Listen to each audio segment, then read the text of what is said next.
Salam sejahtera Malaysia sekali lagi tuan-tuan dan puan-puan. Berita daripada Malaysia Gazette yang amat mengejutkan. Tajuknya membuat saya sangat-sangat terkejut. Tajuk daripada Malaysia Gazette 26 Ogos 2022. Tajuknya 1MDB. Dari penjara Kajang ke Jalan Duta. Najib terus jadi tumpuan. Wah, ingat kan? Saya ingat Datuk Seri Najib Tun Razak dipindahkan ke Jalan Duta. Rupanya ini yang terjadi.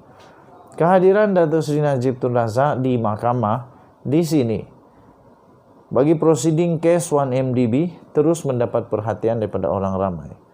Salah seorang individu yang ditemui di pekarangan kompleks mahkamah Jalan Duta berkata, beliau tiba seawal 7.45 pagi untuk melihat kelibat bekas Perdana Menteri itu.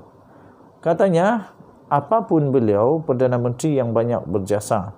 Saya tidak setuju dengan perbuatan rasuah yang didakwa telah dilakukan olehnya. Tetapi, sebagai pemimpin pada saya, beliau berjasa.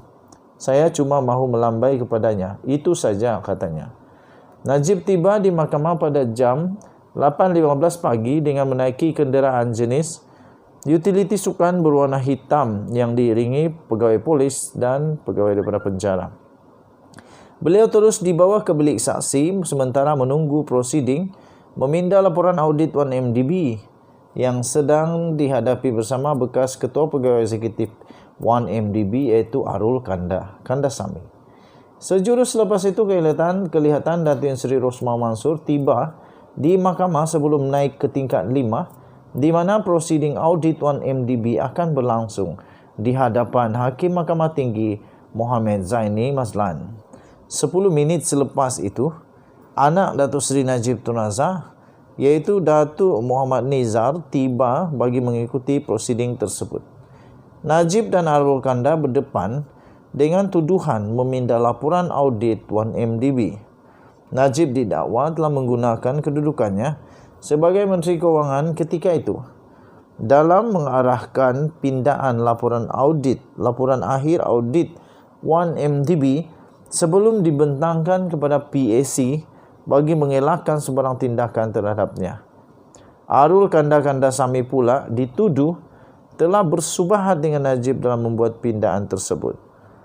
Kedua-dua mereka telah didakwa mengikut Seksyen 23(1) Akta Suruhanjaya Pencegahan Rasuah Malaysia 2009 yang memperuntukkan hukuman penjara maksimum hingga 20 tahun dan denda tidak kurang 5 kali nilai suapan atau RM10,000 mengikut mana-mana yang lebih tinggi jika sabit kesalahan.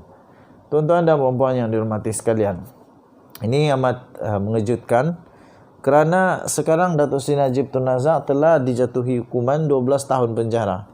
Seandainya Datuk Seri Najib Tun Razak kalah lagi dalam kes ini, dia boleh dihukum penjara 20 tahun.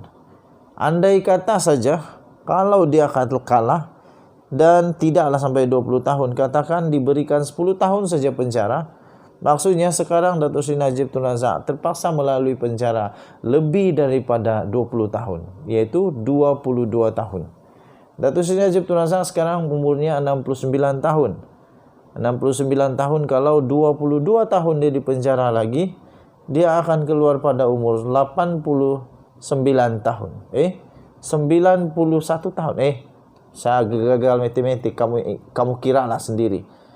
Okey, jadi saya simpati dengan Datuk Seri Najib Tun Razak. Saya akui dia banyak jasa dan saya hormat dia sebagai Perdana Menteri.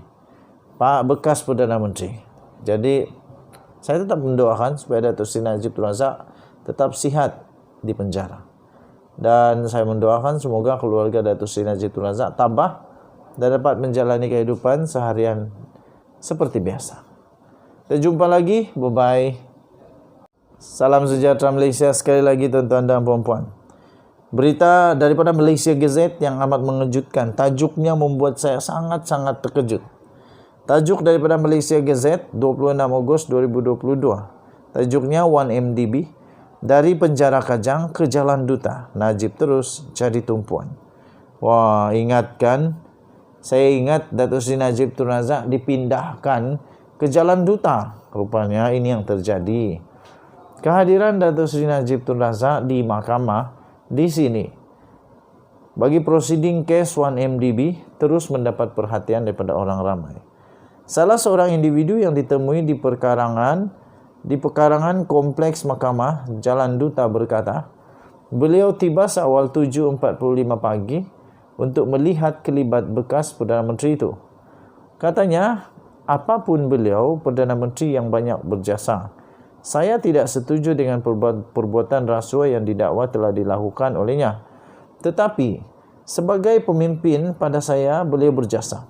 Saya cuma mahu melambai kepadanya. Itu saja, katanya. Najib tiba di mahkamah pada jam 8.15 pagi dengan menaiki kenderaan jenis utility sukan berwarna hitam yang diiringi pegawai polis dan pegawai daripada penjara.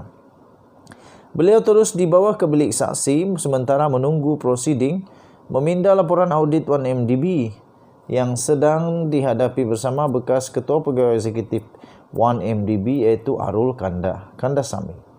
Sejurus selepas itu kelihatan Datin Seri Rosmah Mansur tiba di mahkamah sebelum naik ke tingkat 5 di mana prosiding audit 1MDB akan berlangsung di hadapan Hakim Mahkamah Tinggi Mohamed Zaini Mazlan.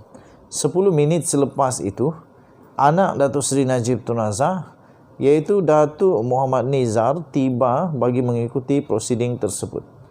Najib dan Arul Kanda berdepan dengan tuduhan meminda laporan audit 1MDB.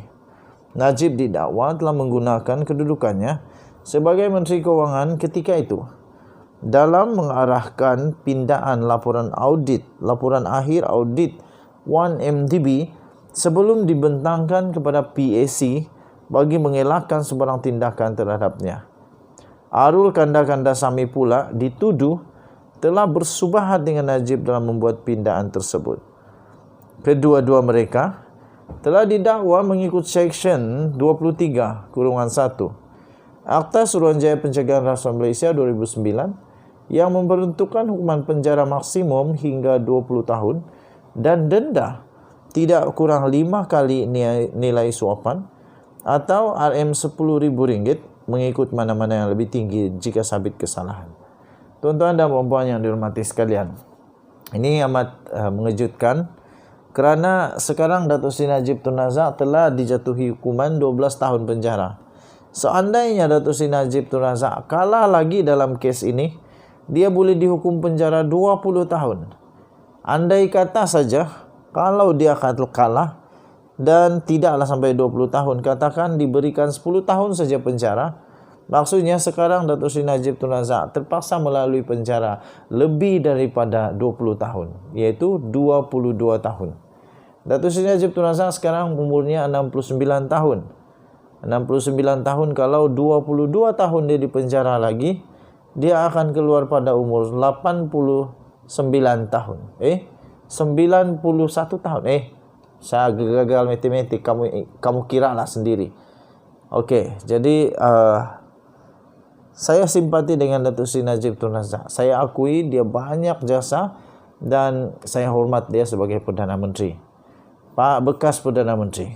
Jadi saya tetap mendoakan supaya Datuk Seri Najib Tun Razak tetap sihat di penjara. Dan saya mendoakan semoga keluarga Datuk Seri Najib Tun Razak tabah dan dapat menjalani kehidupan seharian seperti biasa. Kita jumpa lagi. Bye-bye.